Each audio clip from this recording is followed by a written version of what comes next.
ఏళ్ల గ్రూప్లో జాయిన్ అయ్యాము. 90 ఏళ్ల గ్రూప్లో జాయిన్ అయ్యాము. అప్పటి నుంచి మాకు ఏ సమస్య లేదు. ఇప్పుడు కొత్తగా రాజకీయాలు గురుకొని గ్రూపుల వాళ్ళు ఇబ్బంది పెడుతున్నారు. ఒక్కొక్క ఊళ్ళో గ్రామాల వారీగా, మండలాల వారీగా, జిల్లాల వారీగా, రాష్ట్రాల వారీగా ఎంతమంది ఉంటారండి డ్వాక్రా సంఘాలు జనాభా ఎంతమంది ఉంటారు? ఈ మండలం చూసుకుంటేనే 12,000 మంది ఉంటారు. అదే రాష్ట్రం మొత్తం మీద ఎంత జనాభా ఉంటారు? వీళ్ళందరి గురించి మీరు ఆలోచించే పని లేదా? వీళ్ళు ఆర్థికంగా ఎంత ఇబ్బంది పడుతున్నారు, జీతాలు లేక, వాళ్ళ ఇళ్లలో గడవక పస్తులుండి ఎంత ఇబ్బంది పడుతున్నారు. వీళ్ళకి అండగా మేమందరం ఉంటామండి. మా గ్రూప్ వాళ్ళు అందరం ఉంటాము అండగా, తీసేసిన వాళ్ళు అందరూ అండగా. ఆఖరికి భిక్షం ఎత్తైనా సరే ఇంటింటికి తిరిగి, మండలాల వారీగా ఇంటింటికి తిరిగి భిక్షం ఎత్తైనా సరే వీళ్ళకి తోడుగా ఉంటాం. వీళ్ళని గెలిపించిన దాకా మా పోరాటం ఆగదు. పొలాలకు పెట్టుబడులు పెట్టుకునే వాళ్ళు ఎంత ఇబ్బంది పడుతున్నారు. ఇవే ఆధారపడి కొంతమంది కుటుంబాలు ఉంటున్నాయి.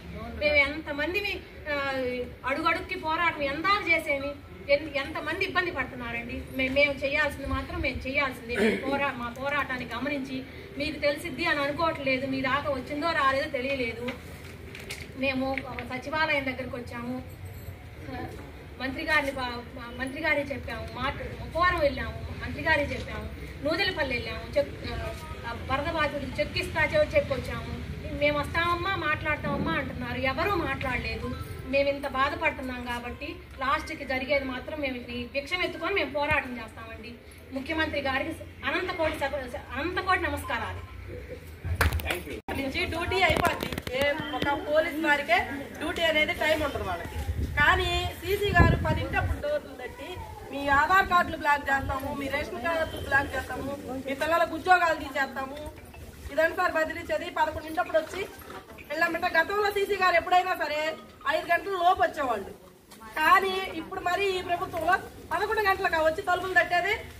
ఒకళ్ళు ఆడవాళ్ళు ఉంటారు సార్, వాళ్ళ పరిస్థితి రైతు 11 గంటలకు వచ్చి 10:30, 11 ఇంటప్పుడు వచ్చి మేము ఈ సార్లు ఎన్నోకి వచ్చాము, మీరు పదవులు దొరకట్లేదు, పదవులు ఎక్కడ డ్యూటీ చేస్తున్నారా? డ్యూటీ చేస్తారా? వచ్చాము. ఇక్కడికి వస్తే మేము ఫోన్ చేసి సార్ మీరు ఎక్కడ ఉన్నారని అడిగాము. మేము వరపల్లిలో ఉన్నాము. మేము పొగలు ఏంది ఈ టైం వచ్చారు, అటు ఇటు గంట 10 ఇంటప్పుడు అటు ఇటు గంటాయమా పడవు పగల 10 ఇంటప్పుడు అటు ఇటు గంటాయము. రేత్రి టైం కరెక్టా? అది ఎట్ట కరెక్ట్? రేత్రి 10 గంటలప్పుడు వచ్చేది. పెన్షన్ తీసేస్తాము, ఆధార్ కార్డులు తీసేస్తాము, రేషన్ కార్డులు తీసేస్తాము, పిల్లలకు ఉద్యోగాలు తీసేస్తాము అనే బెదిరిస్తారా? ఏం పేరు శ్రీలత అంటే ఎవరు? ఇచ్చారు, తీసుకున్నాము, కడతాము. అది ఖచ్చితంగా 10:30. ఆ టైంలో నేను శ్రీనిధి మేనేజర్ గారికి ఫోన్ చేస్తే ఏందమ్మా ఈ టైంలో చేస్తాను, అది కరెక్ట్ కాదు సార్. అసలు ఏందమ్మా ఈ టైంలో ఆడవాళ్ళు ఉంటారు సార్, ఆ ఒక్కల ముందు సమస్యలు ఉంటే రికవరీ కొత్తగా వచ్చిన పాపం ఇప్పుడు కొత్తగా చేరిన వాళ్ళు ఫోటోలు తీను ఇళ్ళు అవసరం సార్. వాళ్ళకి రికవరీ కట్టకపోతే ఎక్కడుందండి? ఆర్బీఐ రూల్స్ లోనే లేదు. అసలుకి ఒక లెక్కలో మాట్లాడితే 11 ఇంటప్పుడు వచ్చి బ్లాక్ చేస్తాము, తలుపులు వేస్తాము. రాజకీయ వేధింపులు, బెదిరింపులు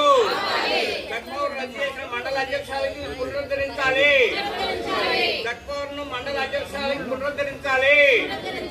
కోర్టు ఉత్తర్వుల ప్రకారం అక్రమంగా తొలగించిన వివోఎల్ని విధుల్లోకి తీసుకోవాలి. అక్రమంగా తొలగించిన వివోఎల్ని విధుల్లోకి తీసుకోవాలి. సిఐటియు జిందాబాద్, సిఐటియు జిందాబాద్. ఏపీఎం రావాలి. బాధ్యులేని ఏపీఎం గారు వచ్చి వారికి సమాధానం చెప్పాలి. రావాలి ఏపీఎం గారు.